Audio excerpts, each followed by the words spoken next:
지금까지 들어온 주요 뉴스 정리하겠습니다. 오늘도 김영민 아나운서와 함께합니다. 어서 오세요. 네, 점심 먹고 한잔하면서 듣는 영민한 뉴스 시간입니다. 네. 오프닝에도 말씀을 안 드렸구나. 이건 안 했구나. 이뉴한 혁신위원장이 이끄는 국민의힘 혁신위가요. 오늘부터 본격적인 활동에 돌입했습니다. 이 얘기부터 먼저 정리해보고 하겠습니다. 네, 국민의힘 혁신위가 오늘 첫 회의를 열고 본격적인 활동에 돌입합니다. 오늘 오후에 여의도 당사에서 만나서 임명장 수여식 그리고 상견례까지 진행하게 되는데요.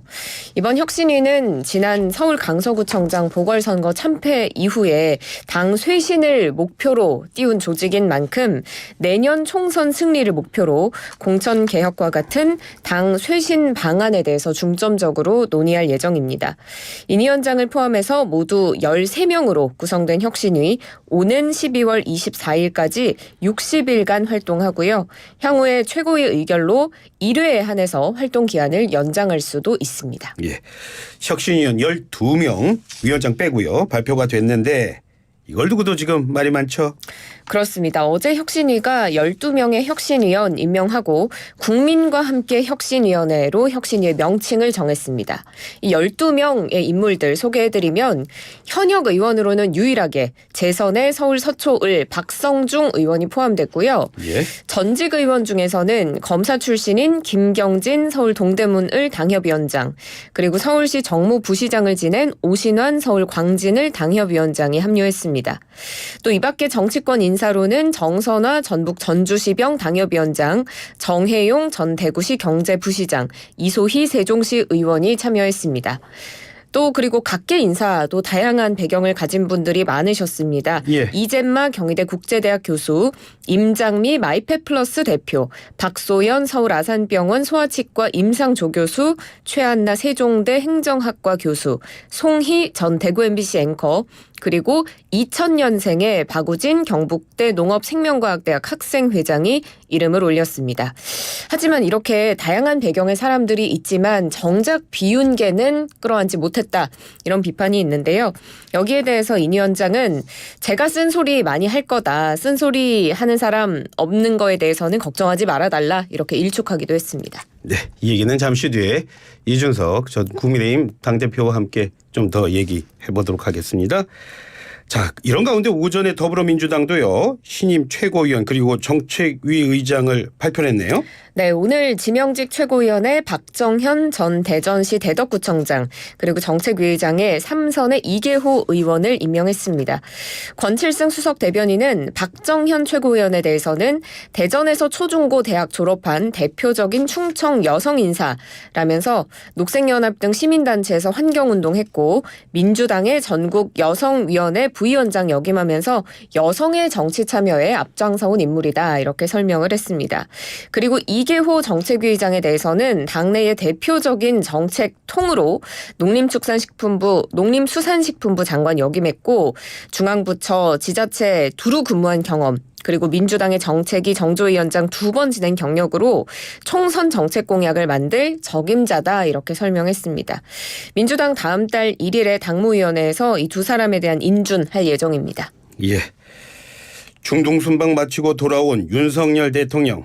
바로 국립현충원을 찾았습니다. 네, 그렇습니다. 중동 순방 마치고 귀국한 이후 국립서울현충원 찾아서 박정희 전 대통령 서거 44주기 추도식 참석했습니다. 지난 1980년부터 매년 열리고 있는 행사인데요. 현직 대통령이 참석한 건 이번이 처음입니다. 이번 추도식에는 국민의힘 지도부 포함해서 각계각층 2천여 명이 참석했습니다. 네, 추도사 그 내용도 한번 정리해 볼까요? 네, 윤 대통령은 추도사에서 박 전 대통령이 국민을 하나로 모아서 한강의 기적을 이뤄냈다라면서 전 세계 정상들을 만나서도 박 전 대통령을 공부하라로 말했다고 전했습니다. 그러면서 세계적인 복합위기 상황에서 우리는 박 전 대통령의 정신, 위협 다시 새기고 이를 발판으로 다시 도약하는 대한민국 만들어야 한다 이렇게 강조했습니다. 네, 역시 관심은 바로 윤석열 대통령과 박근혜 전 대통령 간의 만남이었습니다. 맞습니다. 박근혜 전 대통령이 11년 만에 유족 대표로 추도식에 참석을 하면서 예. 윤 대통령, 박 전 대통령의 만남이 이루어졌는데요. 박근혜 전 대통령이 참석자들에게 감사 인사를 전하면서 특히 오늘 해외 순방에서 돌아오자마자 곧바로 추도식에 참석해준 윤 대통령께 심심한 사의를 표한다라고 직접 감사 인사를 전하기도 했습니다. 윤 대통령과 박근혜 전 대통령은 탄핵으로 얽힌 실타래가 있죠. 이를 풀기 위해서 윤 대통령은 지난해 4월에 당선인 신분으로 박근혜 전 대통령 대구사저 찾기도 했고 예. 이후 대통령 취임식에서도 만남이 이뤄졌었죠. 그리고 1년 5개월 만에 세 번째 재회가 이번에 이뤄진 겁니다. 두 사람은 추도식 마치고 박 전 대통령 묘소를 참배한 뒤에 단둘이 오솔길 걸으면서 대화를 나눴는데 정치 현안 같은 민감한 주제보다는 간단한 안부를 주고받은 것으로 전해집니다. 네, 곧 이태원 참사 1주기가 됩니다. 대통령 1주기 추모식에 참석하지 않기로 했어요. 일단요. 네, 그렇습니다. 이태원 참사 유족들이 대통령을 초청했지만 대통령은 참석하지 않기로 했다라고 대통령실은 밝혔는데 이게 유가족들이 마련한 추모 행사로 알고 참석을 긍정적으로 검토를 했지만 야당이 공동 주최하는 거기 때문에 이게 정치 집회다라고 생각해서 불참을 결정했다고 전했습니다. 그래서 유가족 단체는 야당과 공동 주최를 한 건 경찰이나 지자체의 적극적인 협조가 필요했기 때문이라고 말하면서 다시 한번 윤 대통령을 초청을 했는데 예. 그렇지만 대통령실은 다시금 불참 결정을 재확인했습니다.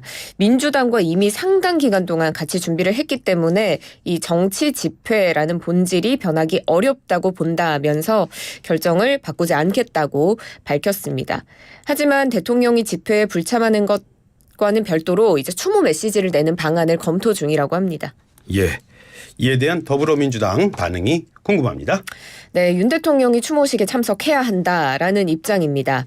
오늘 이재명 대표가 최고위원 회의에서 정부와 대통령이 시민 추모대회 공식적으로 참여하면 결코 누구도 이걸 정치 집회라고 말할 수 없게 된다라고 말하면서 대통령의 참석을 압박하는 모습이었는데요.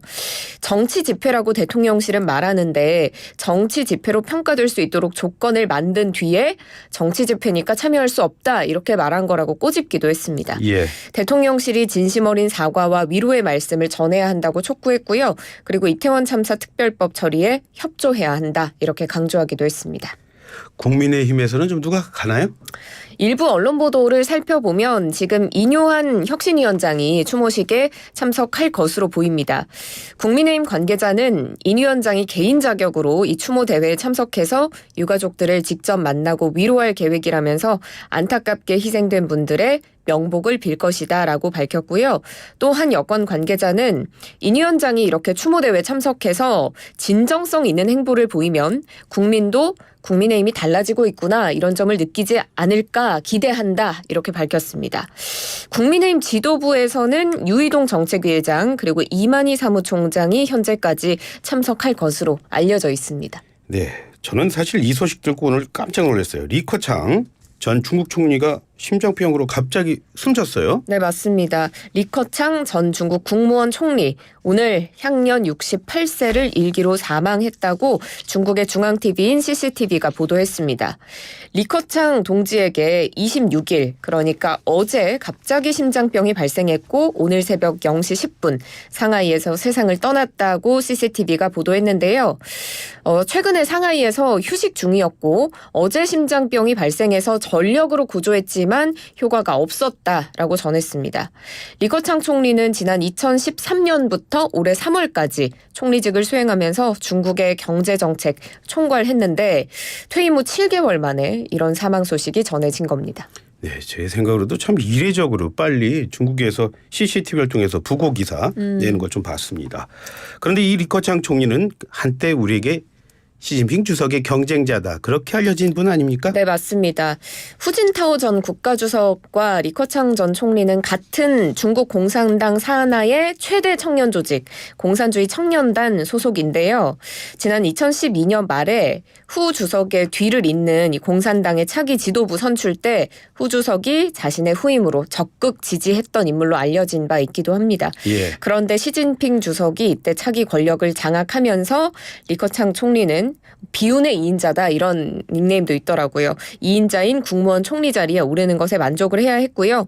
이후에는 주로 경제 분야, 국정 맡아왔고 우리 한국과서 관계에서도 박근혜, 문재인 전 대통령과 수차례 양자회담도 가진 바가 있습니다. 그렇지만 시진핑 주석이 3연임에 들어서면서 올해 3월에 정치 일선에서 물러났습니다. 네, 잘 들었습니다. 이번 한 주도 수고하셨습니다. 고맙습니다. 지금까지 김영민 아나운서와 함께했습니다.